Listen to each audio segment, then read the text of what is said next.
अब मैं आपको बताता हूँ कि वो कर क्या रहे हैं। जापान ने ऑफर किया है इंडिया को कि 42 अरब डॉलर की इन्वेस्टमेंट करेंगे और वो किशीदा साहब की विजिट के दौरान ये बात चली है, जो कि तकरीबन 5 ट्रिलियन येन बनता है। 5 ट्रिलियन येन। ये कोई छोटा अमाउंट नहीं है। ये कोई आसान छोटा पैसा नहीं है ये बहुत बड़ा पैसा है। जापान के पीएम इंडिया में विजिट किया है और उन्होंने इन्वेस्टमेंट की है कि वो 42 बिलियन डॉलर्स की इन्वेस्टमेंट करने जा रहे हैं।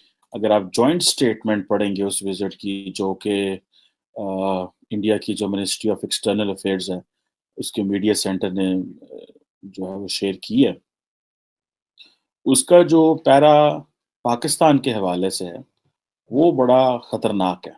उस सब में पाकिस्तान की अफवाज को और आईएसपीआर को और पाकिस्तान की फौज के सिपा सालार को पाकिस्तान तहरीक इंसाफ के कारकुनान की तरफ से किस तरह से गालियां दी गईं।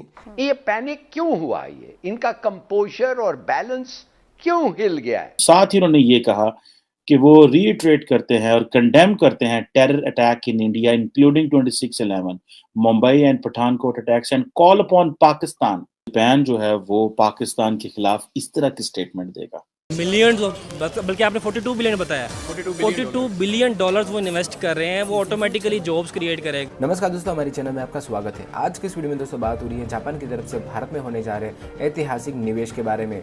जी हाँ दोस्तों, कुछ समय पहले दोस्तों जापान ने फैसला किया था कि वो भारत में 42 बिलियन डॉलर्स इन्वेस्ट करने वाला है। जी हाँ दोस्तों, 42 बिलियन डॉलर जापान अकेले भारत में निवेश करने वाला है। अब दोस्तों इससे साफ ये मैसेज जाता है कि जापान, जो कि दुनिया की बहुत मजबूत इकोनॉमी है, वो भी भारत की इकोनॉमी की मजबूती पर पूरी तरह से भरोसा करती है और इसीलिए इतनी बड़ी अमाउंट, जो कि जापान के इतिहास की सबसे बड़ी रकम है, वो भारत में बिंदास इन्वेस्ट करने जा रही है। अब सीधी सी बात है, इस आंकड़े को देखकर पाकिस्तान मीडिया को बहुत ज़्यादा मिर्ची लग रही है, पर हमेशा की तरह पाकिस्तान के हाथ में अब भी कुछ नहीं है। फिलहाल इसी खबर को लेकर पाकिस्तान मीडिया में क्या रिएक्शन देखने को मिल रहा है, उसे जानने के लिए शुरू करते हैं इस वीडियो का अगला भाग। एक बहुत बड़ी डेवलपमेंट है और वो ये है कि जापान के जो वजीर आजम है किशीदा साहब, वो विजिट किया है। जारी बात है, इंडिया का जो बड़ा इस वक्त, जिसे आप समझते हैं ना कि हर जगह डिस्कस किया जा रहा है। जापान ने ऑफर किया है इंडिया को कि 42 अरब डॉलर की इन्वेस्टमेंट करेंगे और वो किशीदा साहब की विजिट के दौरान ये बात चली है, जो कि तकरीबन 5 ट्रिलियन येन बनता है। 5 ट्रिलियन येन। ये कोई छोटा अमाउंट नहीं है।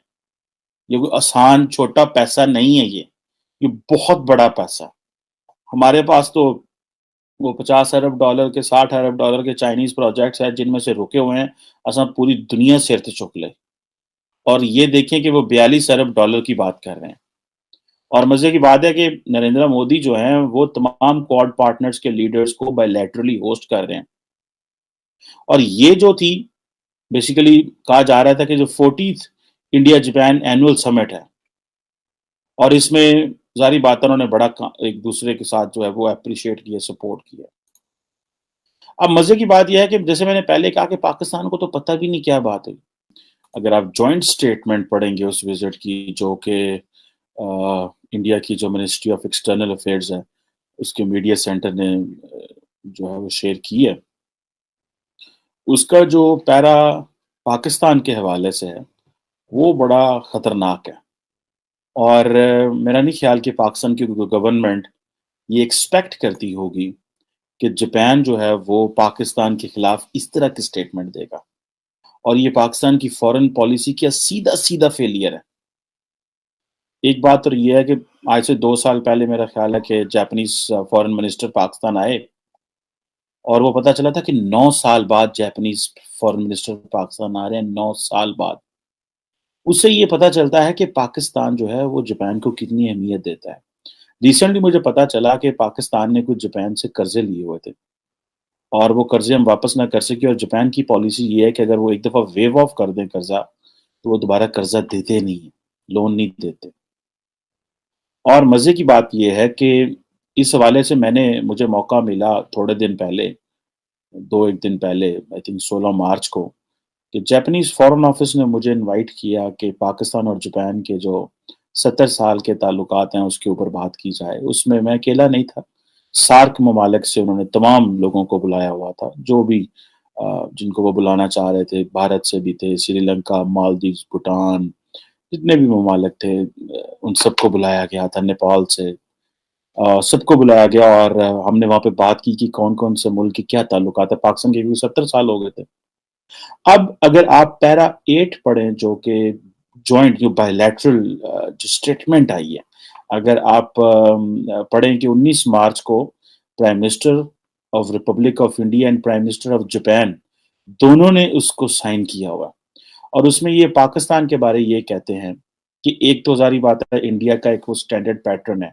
उन्होंने कहा जी कि टेररिस्ट इंफ्रास्ट्रक्चर जहाँ-जहाँ पूरी दुनिया में है उसको ख़त्म किया जाए और उसके ऊपर इंटरनेशनल कोऑपरेशन और साथ ही उन्होंने ये कहा कि वो रीइटरेट करते हैं और कंडेम करते हैं terror attack in India including 26/11 Mumbai and Pathankot attacks and call upon Pakistan to take resolute and irreversible action against terrorist networks operating out of its territory and comply fully with the international commitments including FATF। समझ रहे हैं आप? पाकिस्तान में किसी को पता भी नहीं है कि ये स्टेटमेंट आई है। जितनी देर हो गई है मुझे पाकिस्तान को मीडिया देखते हुए, क्योंकि हमारे अंदर के मसाइल इतने हमारे अंदर तो ऐसे अनार्की फैली हुई है कि सुप्रीम कोर्ट को नोटिस लेना पड़ गया उस अनार्की का। तो हमारे लोगों ने क्या स्टेटमेंट देनी है या फॉरेन ऑफिस ने क्या बोलना है या प्राइम मिनिस्टर ने क्या बोलना है, जारी बात है पता तो चल गया। अब ये देखें कि जापान जो है भारत का तो ठीक है, पाकिस्तान के साथ पुराना मसला है। पाकिस्तान ने भी तो पूरी दुनिया को बताया था कि पाकिस्तान के अंदर जो है वो भारत दहशतगर्दी कराता है और हमने डॉसियर भेजे। कोई एक मुल्क भी ऐसा है दुनिया में जिसको हम ये साथ बिठा के और एक इस तरह की जॉइंट स्टेटमेंट ये कह सकते हैं कि भारत इस तरह कर रहा है? कि जापान के पीएम ने इंडिया का विजिट किया है और एक अनाउंसमेंट की है कि 42 बिलियन डॉलर्स की वो इन्वेस्टमेंट करने जा रहे हैं नेक्स्ट 5 ईयर में। जापान के पीएम इंडिया में विजिट किया है और उन्होंने इन्वेस्टमेंट की है कि वो 42 बिलियन डॉलर्स की इन्वेस्टमेंट करने जा रहे हैं नेक्स्ट 5 ईयर में।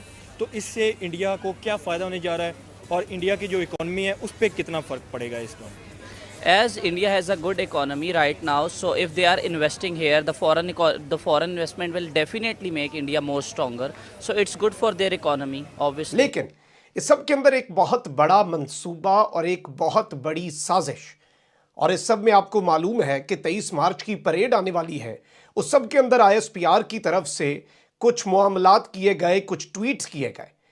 उस सब में पाकिस्तान की अफवाज को और ISPR को और पाकिस्तान की फ़ौज के सिपा सालार को पाकिस्तान तहरीक इंसाफ के कारकुनान की तरफ से किस तरह से गालियां दी गईं, उसके अंदर बहुत सी गालियां हैं, बहुत से मामलात हैं।